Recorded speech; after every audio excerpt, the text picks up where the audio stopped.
All right, so today we're going to break down a few topics, and of course, one of them that I'm really interested in, I knew you in the comments are always interested in, and that is XRP.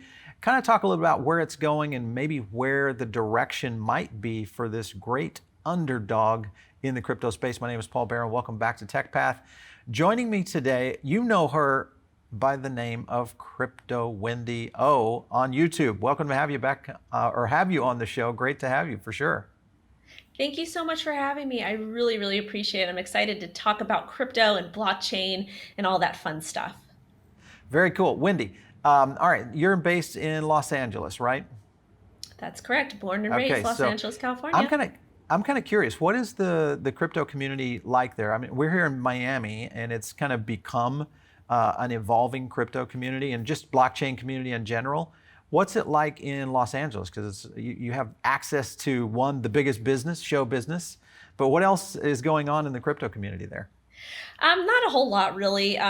Miami, you guys have done an excellent job. The mayor of Miami has done a great job in kind of integrating Bitcoin and blockchain technology, really supporting it. Unfortunately, in California, they are not very interested in the technology. They're not interested in doing too much. I feel like they have their hands full with other things. There was an amazing lawmaker, Ian Calderon, who I speak with. I keep in contact. He's been on my show before. He's no longer in office, but he was pushing for a blockchain focus group to really Uh, kind of get things on the move. And I'm not sure if it had ever took off yet, but hopefully Los Angeles, California, hopefully you guys will start to do more good things for crypto and, don't let Miami beat us. I think it's interesting. Miami has just been one of those cities that I don't know if it fell into it, but obviously our state and some of the regulations, also some of the forward thinking around just the innovation that the government is rolling into, things like EV adoption, scenarios like that, that have really kind of led a lot of our lawmakers into this direction for sure. Which brings me to a topic, and that is XRP and kind of what their struggle is with the SEC. Talk to me about what you know and where you think XRP is heading anytime soon. So anytime a cryptocurrency company does an offering or a sale, they have to get it regulated with the SEC. They have to pay lawyers. It's very, very expensive. And realistically, it's not fair. I hate to use that term, but it is what it is. And it's kind of stifling innovation. And XRP's got a really, really large following, which is great. But at the same time, they got hit by the SEC for allegedly selling unregistered securities. So I'm not here to judge. I'm not here to say who's right or who's wrong. But what I think is going to happen, Ripple has a lot of money, a lot of money. So they're going to be Right. able to fight this, and they can fight it all they want.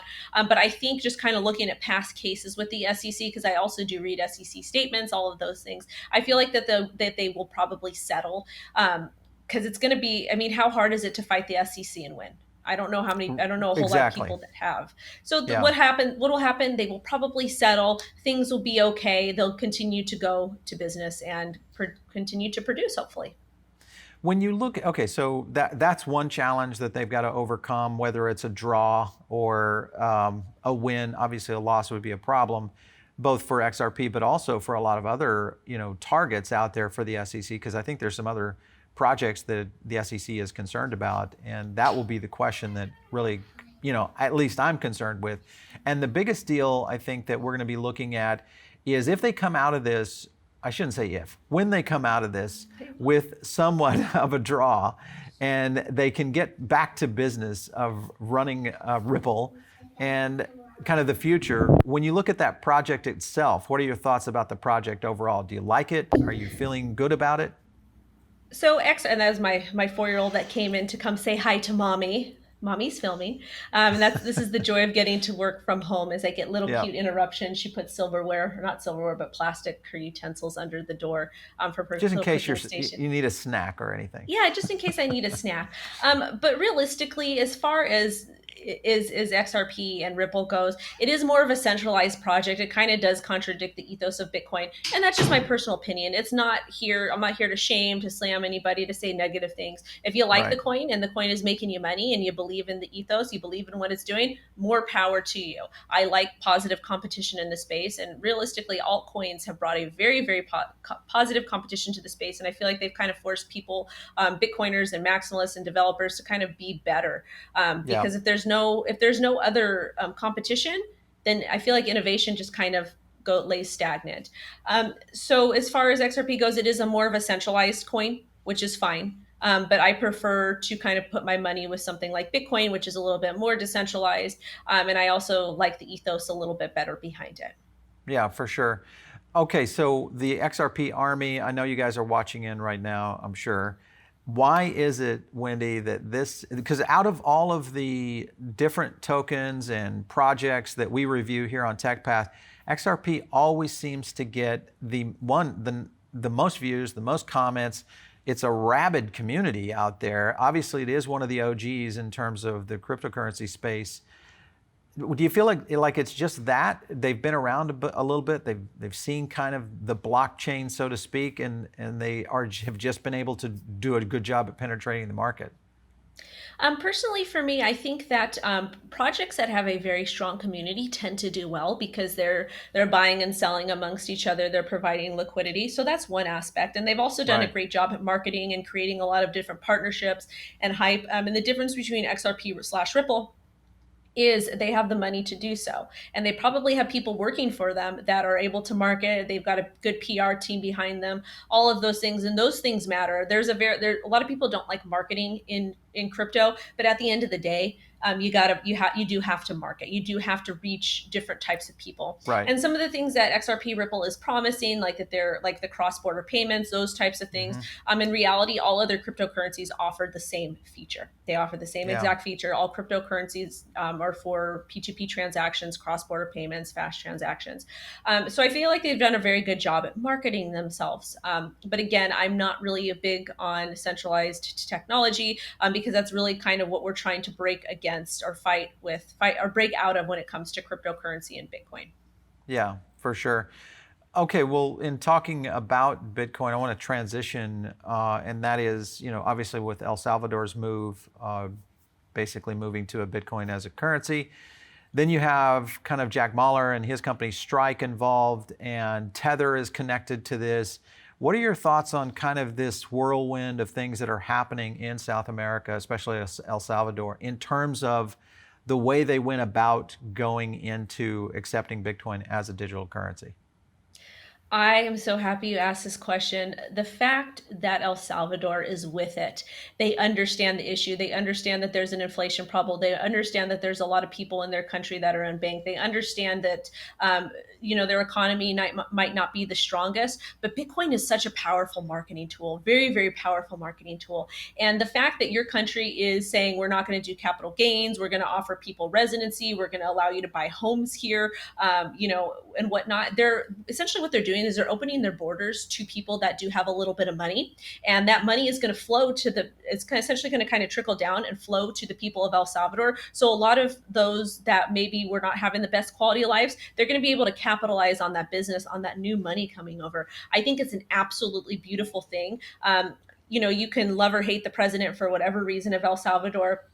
Nobody's perfect, and at the end of the day, he is a politician. But I do think that this is a very positive and good thing. I love the fact that he came out within like 24 hours of this getting accepted and is like, people are out here saying that Bitcoin is bad for the environment, so I'm going to show them. And then they created a way to geothermally mine Bitcoin using volcano power or whatnot, and it's 100% safe for the environment. And they kind of debunked the myth that Elon Musk had talked about, that Bitcoin is bad for the environment. So I think it's absolutely amazing. This is creating jobs. It's helping people improve their quality of life. I have friends that have immigrated to the US from El Salvador. I know that they send money back home to their family. And I think that it's a great thing that they're doing. And realistically, then there's people talking about corruption, like, oh, they'll be able to launder money. They'll do this and that. Guess what, you guys? Bitcoin is on a public ledger. You can see every single transaction that occurs. So if there's money laundering, if there's something fishy going on, Bitcoin is not really a privacy coin. You can see that transaction and be like, Mr. President, what is this transaction for 100 Bitcoin, or X, Y, and Z? What is this? So you can pretty much come up and say what's happening with spending.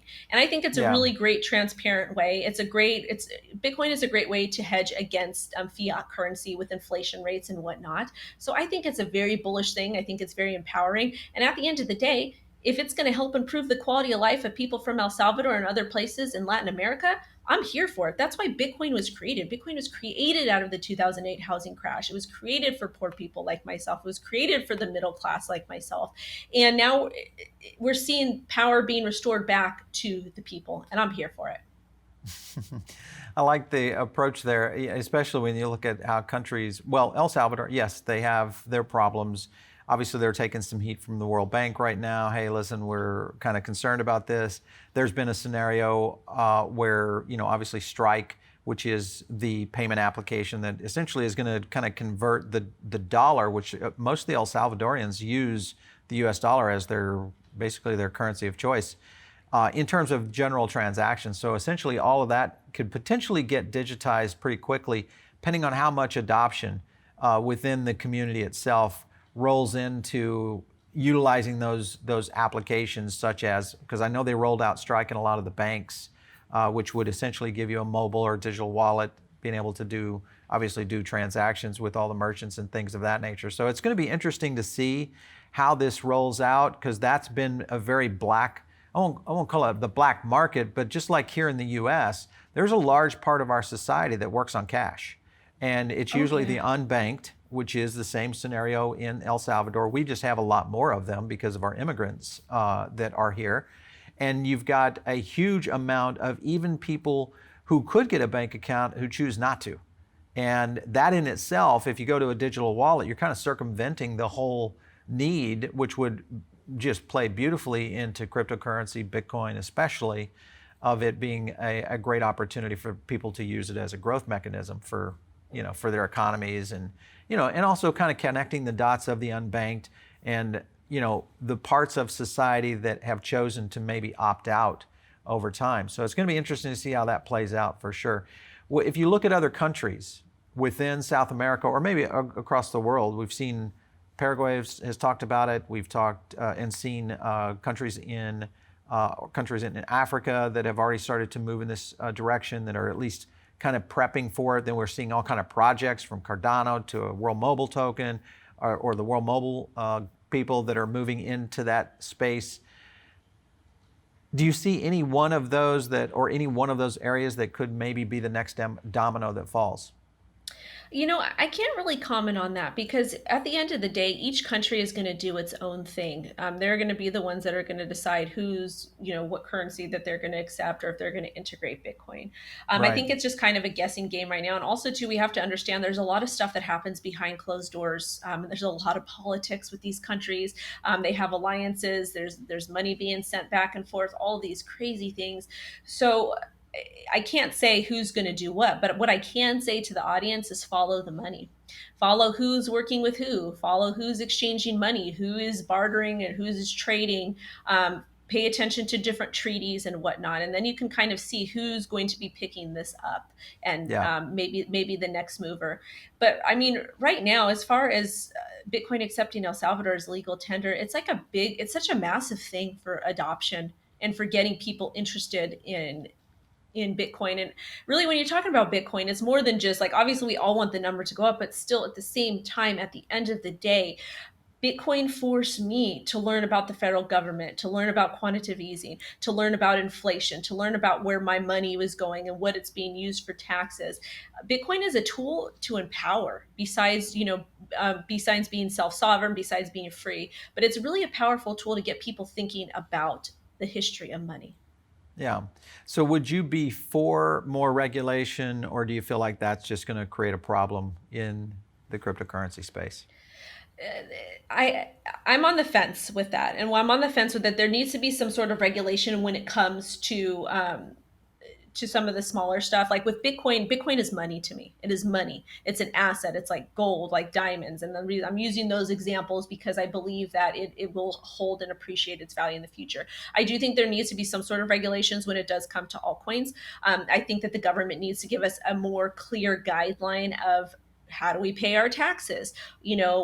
Like what is being taxed on what now, because a lot of people are using cryptocurrency to actually pay for things, not a whole lot, but there are Yeah. people that are using it, and to do these crazy capital gains and just to make it really not friendly for people. I think it's ridiculous because eventually the United States is going to have its own digital dollar, and you can walk into any liquor store and buy scratchers and gamble. You can go to a casino and gamble. So there has to be some sort of happy medium, but at the same time too, altcoins are so great for the ecosystem because they're able to especially the legitimate ones, they're able to force positive competition within the space. Bitcoin Exactly. is great, but Bitcoin cannot do what Ethereum can do, and we need Ethereum to facilitate like different types of things, like when it comes to NFTs, when it comes to these different projects. And I think that Ethereum is going to be a very, very powerful tool in the future. And there's a lot of Ethereum apps that are kind of there's a lot of other projects that are actually scaling to try to be better than Ethereum. But all this innovation is great for the space. And if something can Yeah. help improve the quality of life for somebody, it's amazing. I'm here for it.